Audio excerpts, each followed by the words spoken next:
El Levante visita este sábado el estadio del Getafe, el Coliseum Alfonso Pérez, después de haber conseguido la segunda victoria de la temporada ante el Deportivo Alavés. Ese triunfo ante el conjunto babazorro fue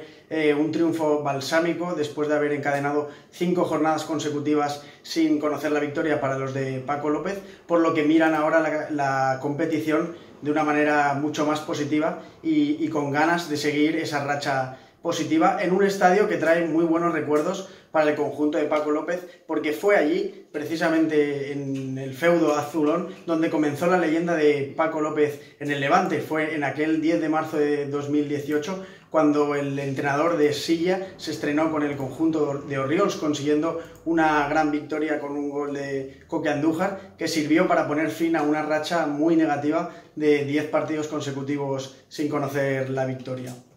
El Levante espera poder sacar algo positivo del feudo azulón y para ello tiene que sobreponerse a las bajas confirmadas tanto de Chema como de Vukcevic. En este caso, el equipo de Paco López, debido a esas bajas, podría no dar continuidad a esa formación táctica que tanto sorprendió el pasado domingo con 3 centrales. La zaga Granotas se queda bajo mínimos, por lo que el técnico Paco López podría apostar por el clásico 4-4-2 con Oyer Olazábal en la portería, defensa de 4 para Pedro López, Cavaco, Sergio Postigo y Toño García. En el centro del campo estarían